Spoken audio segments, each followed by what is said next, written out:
Assalamualaikum warahmatullahi wabarakatuh. Saya Ria Agustina akan mempresentasikan tugas saya yang diampu oleh Bunda Siti Reudatul Jannah dalam MK Psikologi Pendidikan yang berjudul makalah saya Orientasi Psikologi Pembelajaran di Taman Kanak-kanak, Orientasi Psikologi Pembelajaran di Sekolah Dasar. Orientasi psikologi pembelajaran di taman kanak-kanak adalah konsep pengembangan pembiasaan yang sering dilakukan. Pembiasaan merupakan proses pembentukan sikap dan perilaku yang relatif menetap dan bersifat otomatis melalui proses pembelajaran yang sering berulang-ulang.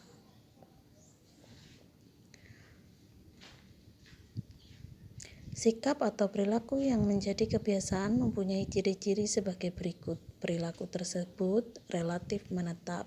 Pembiasaan umumnya tidak memerlukan fungsi berpikir yang cukup tinggi. Misalnya, untuk dapat mengucapkan salam cukup berfungsi berpikir berupa mengingat atau meniru saja. Kebiasaan bukan sebagai hasil dari proses kematangan, tetapi sebagai akibat atau hasil pengalaman atau belajar. Perilaku tersebut tampil secara berulang-ulang sebagai respons terhadap stimulus yang sama. Metode pembelajaran perilaku melalui pembiasaan. Untuk menciptakan kondisi pembelajaran yang kondusif dalam rangka mengembangkan model pembelajaran yang sesuai dengan kemampuan anak di dalam melakukan pengembangan perilaku melalui pembiasaan sejak dini, menurut Campbell dapat dilakukan berbagai metode sebagai berikut. Yang pertama, metode pengubahan perilaku. Metode ini merupakan suatu pengubahan perilaku yang berdasarkan atas prinsip-prinsip penguatan. Metode ini biasanya berhasil untuk mengurangi perilaku yang berlebihan dan membentuk perilaku yang belum ada pada anak. Yang kedua, pembelajaran. Metode ini dilakukan dengan memberikan instruksi yang spesifik dan konkret tentang perilaku yang dikehendaki. Instruksi-instruksi tersebut berfungsi untuk mengoreksi yang salah dari mengajarkan perilaku yang baru. Yang ketiga, berbasis hubungan.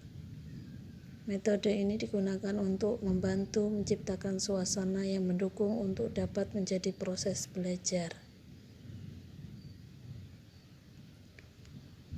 Terdapat dimensi pengembangan perilaku pada anak.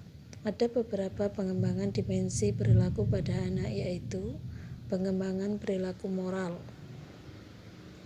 pengembangan perilaku disiplin, pengembangan perilaku emosional,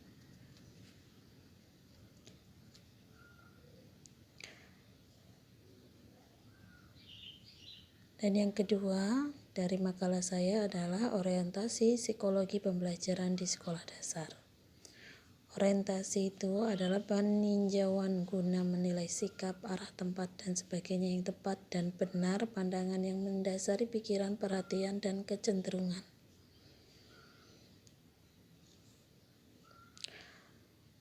Orientasi psikologi edukasi di sekolah dasar menurut keterangan merupakan teknik pengenalan secara evolusi tingkah laku dan pendewasaan murid pada jenjang edukasi sebagai dasar upaya pengajaran dan pelatihan. Pengajaran di sekolah. Pengajaran di sekolah dasar, anak-anak mempunyai kemampuan kognitif dan sosial yang diperlukan, namun mereka belum hingga pada krisis remaja. Oleh karena itu, pengajaran masih mesti tetap menurut sifat-sifat atau ciri-ciri pertumbuhan pada masa usia sekolah dasar. Satu prinsip yang penting ialah bahwa mayoritas anak SD masih dalam etapa operasional konkret. Karena tersebut, mereka tidak cukup mampu untuk beranggapan Abstrak laksana masa remaja, artinya pengajaran SD masih konkret dan benar-benar harus bisa dipahami. Bersamaan kemampuan dasar, urusan yang sangat penting pada siswa-siswa sekolah dasar yang sedang belajar ialah konsep diri. Konsep diri seseorang disusun terutama pada masa itu. Perlu simaklah bahwa pengaruh sekolah pada konsep diri anak bisa menjadi mendalam. Perkembangan anak sekolah dasar. Yang pertama, perkembangan intelek. Faktor-faktor yang memprovokasi perkembangan intelek. Ada sejumlah faktor yang memprovokasi perkembangan intelek peserta didik SD atau MI, antara lain kondisi organ pendengaran sebagai drainase yang melewati pesan indera dalam perjalanannya ke benak atau kesadaran. Intelijensi mempengaruhi keterampilan anak untuk memahami dan mengetahui sesuatu. Kesempatan belajar yang didapat anak, tipe empiris yang didapat anak secara langsung dan bertolak belakang jika anak mendapat empiris secara tidak langsung dari orang beda atau informasi dari buku. Jenis kelamin, sebab pembentukan konsep anak laki-laki atau wanita telah diajar sejak kecil dengan teknik yang cocok dengan jenis kelamin. Kepribadian anak dalam memandang kehidupan dan memakai suatu kerangka acuan berinteraksi dengan orang-orang yang berbeda dan lingkungannya.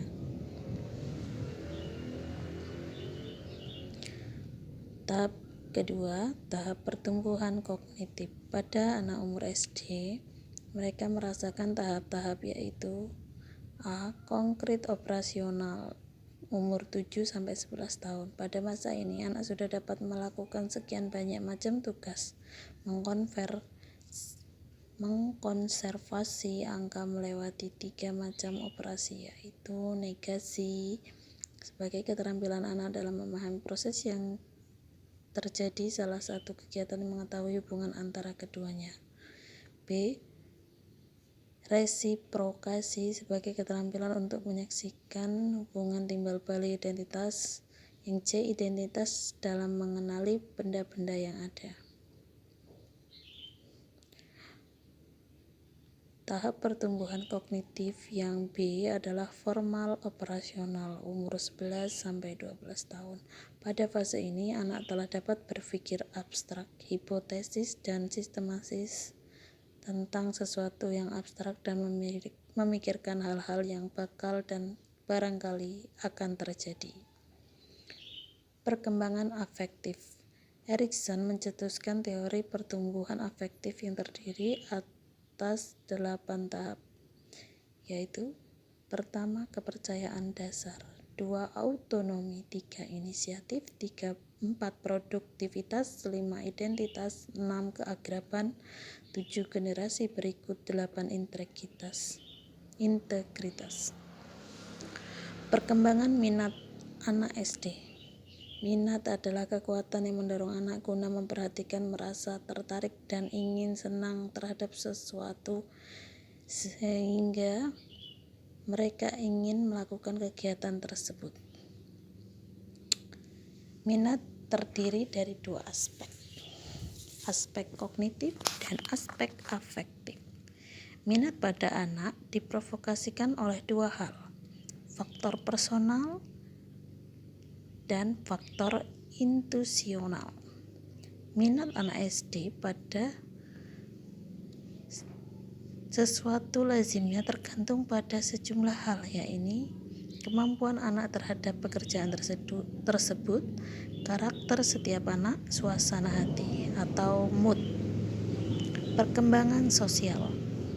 Perkembangan sosial berarti perolehan keterampilan berperilaku yang cocok dengan tuntunan sosial. Para peserta didik umur SD atau MI yang berada pada posisi anak akhir bakal mulai membentuk kumpulan bermain yang selanjutnya berkembang menjadi kumpulan belajar dan melakukan kegiatan pada masa anak-anak.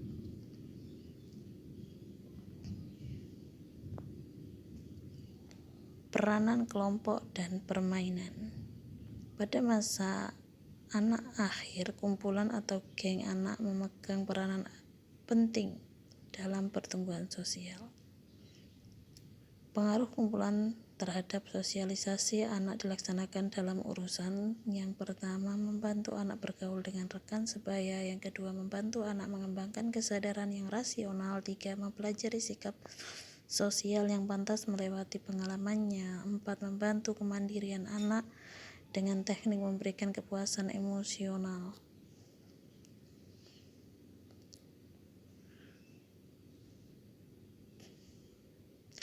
Penyesuaian sosial. Penyesuaian sosial berarti keberhasilan seseorang dalam menyesuaikan diri terhadap orang-orang yang berbeda. Ada beberapa kriteria penyesuaian sosial yang baik. Yang pertama, keterampilan nyata. Yang kedua, penyesuaian diri terhadap sekian banyak kelompok. Yang ketiga, sikap sosial. Yang keempat, kepuasan pribadi. Penyesuaian diri anak sekolah dasar. Penyesuaian diri anak sekolah dasar tampak dalam proses sosialisasi. Anak mengidentifikasi perilaku cocok aturan-aturan sosial yang ditentukan. Cara belajar anak sekolah dasar. Memahami teknik belajar adalah kunci pokok guna menunjang keberhasilan anak. Tahapan belajar anak sekolah dasar. Anak umur sekolah dasar berada pada langkah operasi konkret. Pada rentang umur sekolah dasar tersebut, anak mulai mengidentifikasi perilaku belajar sebagai berikut. Mulai memandang dunia sebagai objektif, mulai beranggapan secara operasional, mempergunakan cara beranggapan operasional, membentuk dan mempergunakan keterhubungan aturan-aturan, memahami konsep substansi, volume zat cair, panjang, lebar, luas, dan berat. Macam-macam cara penerimaan informasi anak sekolah dasar. Yang pertama, melalui indera penglihatan. Yang kedua, melalui indera pendengaran. Yang ketiga, melalui indera peraba.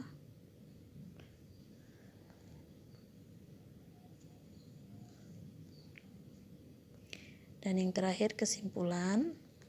Pembiasaan merupakan proses pembentukan sikap dan perilaku yang relatif menetap dan bersifat otomatis melalui proses pembelajaran yang berulang-ulang, yang dibiasakan oleh untuk anak usia dini dan untuk anak usia MI atau SD.